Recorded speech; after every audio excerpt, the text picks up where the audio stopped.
ሰባተኛ ሳምንት የአውሮፓ ቻምፒዮንስ ሊግ በዚህ ሳምንት በሳምንቱ አጋማሽ የሚመለስ ይሆናል። ማክሰኞ ምሽት ኢንተር ሚላን አርሰናል ተጠባቂው የሆነው የሳንሴሮ ጨዋታ ነው የሚሆነው። እንግዲህ ላውታሮ ማርቲኔዝ ከቪክተር ዮኬሬስ ኦፕታ ሱፐር ኮምፒውተር የሁለቱም ቡድን አሸናፊ ለመምረጥ በጣም ተቸግሯል። ውደድማቻችን ለኢንተር ሚላን በጣም በዝቅተኛ ልዩነት በ0.1 ልዩነት ለኢንተር የተሻለውን እድል ሰጥቷል። ኢንተር 36.9% ሲያገኝ አርሰናል 36.8% የማሸነፍ እድል አግኝቷል። አቻ 26.3% ነው ያገኙት። በአጠቃላይ አርሰናሎች በሰባተኛ የአውሮፓ ቻምፒዮንስ ሊግ ጨዋታቸውን ያደርጋሉ። በስድስቱ ግን 100% በማሸነፍ ብቃታቸው ላይ የሚገኘው ብቸኛው የአውሮፓ ክለብ መድፈኞቹ ናቸው። ገብርኤል ማርቲኔሊ የመጀመሪያው ብራዚላዊ የሚያደርገውን በስድስት ተከታታይ ጨዋታዎች ላይ በአውሮፓ ቻምፒዮንስ ሊግ ላይ ያስቆጠረ የመጀመሪያ ተጫዋች ያደርገዋል። ሳንሴሮ ላይ ጎል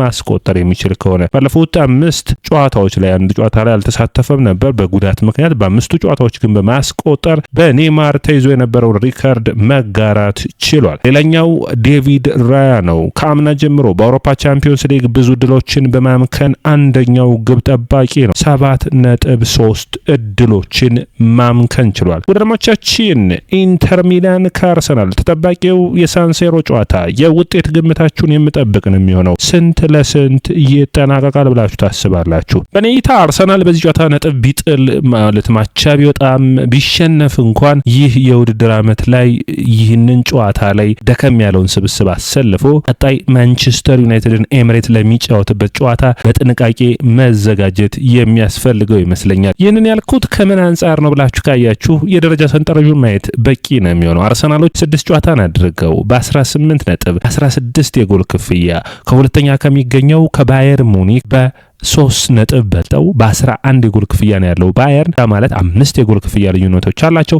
አርሰናል ዛሬ አቻ የሚወጣ ከሆነ ወደ ቀጣዩ ዙር ቶፕ 8 ሆኖ መጨረሱን ያረጋግጣል። ሁለተኛ የሚሆነው አንደኛው ነው እንደሚጨርስም የሚያረጋግጥበት እድሉ ሰፊ ነው። ምክንያቱም መጨረሻ የሚገጥመው ካሪየት ነው። ካሪየት በሊጉ ደረጃ ላይ የመጨረሻ የሚገኘው ነው። ገና ኤምሬትስን አርሰናል እንደሚገጥሙ ሲያውቁ እንኳን በደስታ የጨፈሩ ናቸው። ስለዚህ ይህንን ጨዋታ ሌሎች ተጫዋቾችን የመጨረሻ እድል ያላገኙ ተጫዋቾችን እድል ሰጥቶ በጨዋታው ላይ ብዙ ነገርን ሳይጠብቅ አርሰናል በቀጣይ ላለበት በተለይ ለማንቸስተር ዩናይትድ ተጫዋታው ላይ ማተኮር ይጠበቅበታል። ምክንያቱም ባለፈው ሳምንት አይተናል አርሰናል የቼልሲውን ጨዋታ በጣም ትኩረት ሰጥቶ ተጫወተ፣ ውጤታማ ሆነ። ምንም እንኳን በጨዋታው መጠናቀቂያ አካባቢ ጎሎች ተቆጥረውበት 3-2 ቢጠናቀቅም የጎል ልዩነቱን ማስፋት ይችል ነበር። ታዲያ ያ ሁኔታ አርሰናልና ማንቸስተር ሲቲ በሳምንቱ መጨረሻ ላደረጉት ጨዋታ በከባዱ ሁለቱም ቡድኖች የድካም ስሜት እንደነበራቸው በጨዋታው ላይ በግልጽ ይታያል። የተለመደው ቴምፖና ፍጥነታቸው እንዳልነበረ፣ ነገር ግን መድፈኞቹ 1 ነጥብን ማሳካታቸውን ተከትሎ እንግሊዝ ፕሪሚየር ሊግን በ7 ነጥቦች እየመሩ ይገኛሉ። ማንቸስተር ሲቲ በ7 ነጥቦች ከአርሰናል ዝቅ ብለዋል። አርሰናል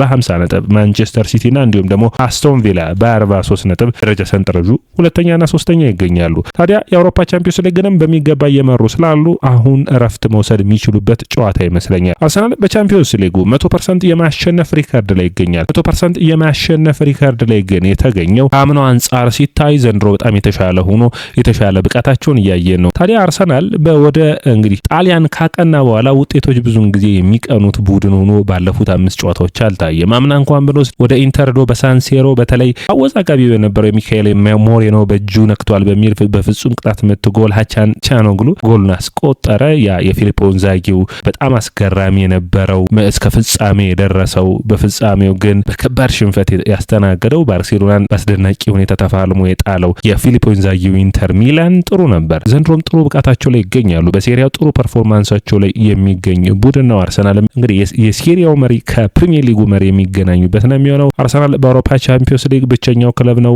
እንግዲህ ሽንፈቶችን ያላስተናገደው። ከዛ ውጭ እንግዲህ አርሰናል 1 ነጥብ ብቻ ይፈልጋል ቶፕ 8 ሆኖ ለመጨረስ 7 ጨዋታዎችን አድርጎ ካሪያት ነው የመጨረሻ ጨዋታው። እነዚህ ሁሉ ትልቅ እድሎችን የሚያመጡ ነው የሚሆኑት። አርሰናል 17 ጎሎችን አስቆጥሯል። 1 ጎል ብቻ ነው የተቆጠረበት። 5 የጎል ክፍያ ደግሞ ሊቨርፑል ሁለተኛ የሚገኘውን ባየር ሙኒክን እየመራ ይገኛል። ታዲያ መድፈኞቹ የማይክል አርቴታ ያለፉት ዓመታቶች በተከታታይ በሁሉም ውድድር ዋንጫዎችን አለማሸነፍ ዘንድሮ በዋንጫ ይታገዛሉ የሚለው ትልቁ ጥያቄ ነው። በፕሪሚየር ሊጉ እንግዲህ ሲቲን በ9 ነጥብ መምራት የሚችሉበትን ወደ 7 ብቻ እንዲሆኑ ነው። ነገር ግን አርሰናል በዚህ ሳምንትም ያተረፈው ቡድን ነው። ምንም እንኳን 1 ነጥብ ቢሆን 1 ነጥብ ምንም እንኳን ማለት አንችልም። በእንግሊዝ ፕሪሚየር ሊግ ዋንጫ በጎል ክፍያ ሲታጣ አይተናልና እያንዳንዷ ልዩነት አስፈላጊ ናት። ሌላኛው መነሳት የሚጠበቅበት እንግዲህ በኢንተር በኩል መነሳት የሚጠበቅባቸው ነጥቦች ይኖራሉ። ኢንተር ባለፉት እንግዲህ 2 ሳምንታት 2 ሽንፈቶችን አስተናግዶ በደረጃ ሰንጠረዡ 13 ነጥብ ላይ ይገኛል። በአትሌቲኮ ማድሪድ እና በሊቨርፑል ሽንፈቶችን አስተናግዷል። ነገር ግን በ3 ተከታታይ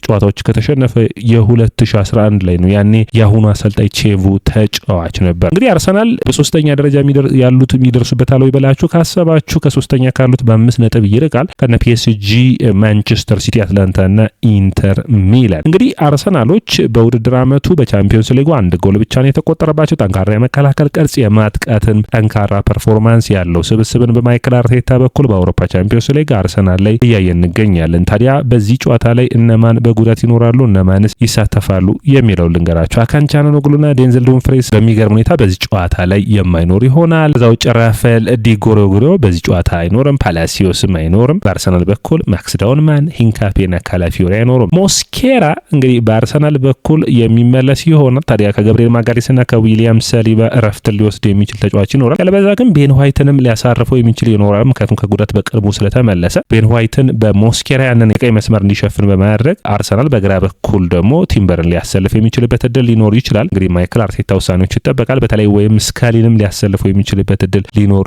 የሚችልበት ይኖራል። እንግዲህ ኢንተር ሚላን ከአርሰናል የሚታወሱ ጨዋታዎች ናቸው። በተለይ የሳንሴሮ የ5-1 ድል በቴሪ ዳንኤል ኦንሪ በጣም አስደናቂ ብቃት ትሪክ የሰራበት የሚታወስ ነው።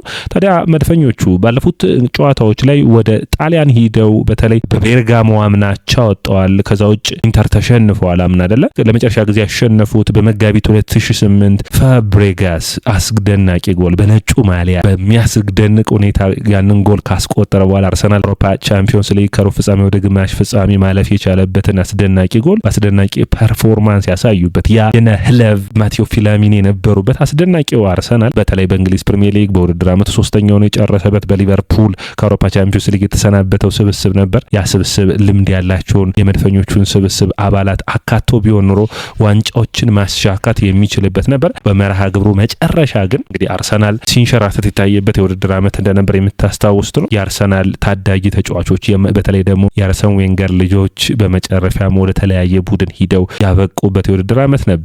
በተቃራኒው የማይክል አርቴታ ስብስብ ደግሞ ተጫዋቾቹን ራሱ ማሰልጣኙም ይህ ስብስብ ለረጅም ዓመታትን አብረው ለመቆየት ኮንትራቶችን የፈረሙ ነገር ግን ባለፉት ዓመታቶች ለዋንጫ የተፎካከሩ ዋንጫ ብቻ የቀራቸው አሁን ከፉክክር ወደ ዋንጫ የሚጠጉበት ያቺ የመጨረሻዋ ነገር ነው የቀረቻቸው። ያሳኩታል ወይ ዘንድሮ ትልቁ ሂደት ነው። በአራቱም ውድድሮች ከሜዳቸው ውጭ በ10 ቀናት ልዩነት ተጫውተው 2ቱን አሸንፈው 1ን አቻውተው አሁን ደግሞ በአውሮፓ ቻምፒዮንስ ሊግ የሚጫወቱ ይሆናል። ታዲያ ይህ ጨዋታ ተጠባቂ የሚያደርገው ብዙ ምክንያቶች ሊኖራቸው ይችላሉ። ምክንያቱም አንደኛ የአውሮፓ ቻምፒዮንስ ሊግ ነው። በቻምፒዮንስ ሊጉ ላይ አንደኛና እንዲሁም ደግሞ በነጥብ ልዩነታቸው በ5 መለያየታቸውን ተከትለው ተጠባቂ ያደርገዋል። ነገር ግን መድፈኞቹ ወደፊት ያላቸውን ጨዋታ በማሰብ በዚህ ጨዋታ ላይ ማይክል አርቴታ ተጫዋቾችን ቅያሬ ያደርጋል ተብሎ ይጠበቃል። ማይክል አርቴታ ለጋዜጠኞች በተናገረው መሰረት እኛ እያንዳንዱ ጨዋታ አርሰናል እንዲያተኩር ቀጣይ 2 ጨዋታዎች ቀጣይ 1 ጨዋታዎችን እንባላለን ትኩረት መስጠት እንዳለብን፣ ነገር ግን ይህ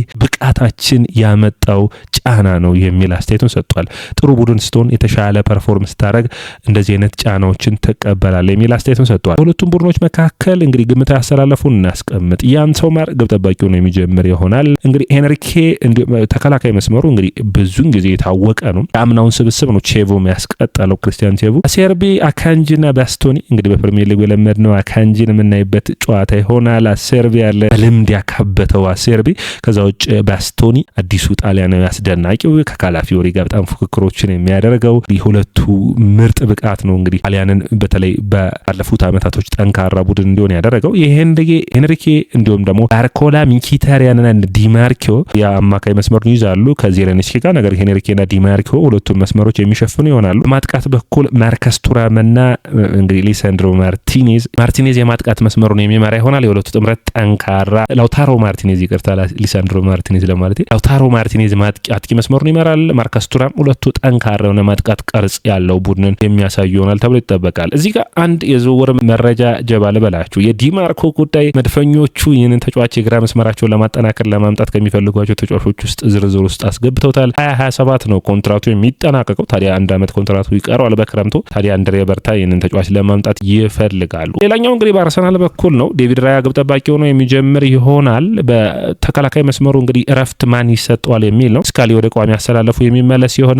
ገብርኤል ወይስ ሳሊባ ወይስ ቤን ዋይት ከሶስት ተጫዋቾች ማን እረፍት ይሰጠዋል የሚል ነው። ቲምበር እረፍት እንደሚሰጠው የሚጠበቅ ነው የሚሆነው። እነዚህ ተጫዋቾች ግን በኔ እይታ ከጉዳት ቶሎ ስለተመለሰ ቤን ዋይትን በተለይ በሞስኬራ የመቀየር የማይክል አርቴታ እቅድ ይሆናል ተብሎ ይጠበቃል። ዲክላን ራይስ እረፍት የሚያገኝ ይሆናል። በአማካይ መስመሩ ላይ ዙብሜንዲ፣ ሚኬል ሞሪኖ ያለበለዚያ ደግሞ ኖርጋርድ እና ሚኬል ሞሪኖ ነው ማይክል አርቴታ ሊያሰልፍ ይችላል። ብሪቼዜ በ10 ቁጥር ሚና ላይ አርሰናልን እየመራ ይጫወታል። ማዱዌኬ፣ ሄሱስ እና ገብርኤል ማርቲኔሊ የማጥቃት መስመሩን የሚመሩት ይሆናል። እንግዲህ ከተቀያሪዎች አንዱ ሊጠበቅ የሚችለው ተንዋነሪ ወደ ተቀያሪ የሚመለስ ይሆናል። ከዛ ውጭ አቨርትዝ ወደ ጨዋታ እየተመልሷል። ስለዚህ አቨርትዝም የጨዋታው አካል ሆኖ መሰለፍ እንዲሁም ደግሞ በረፍቶች ተቀይሮ የሚገባበት እድል እንደሚኖር የሚጠበቅ ነው የሚሆነው። ወደ አድማቻችን ይህ የየስፖርት ነው። የየስፖርትን ላይክ፣ ሼር፣ ኮሜንት፣ ሰብስክራይብ ማድረጋችሁን አትርሱ።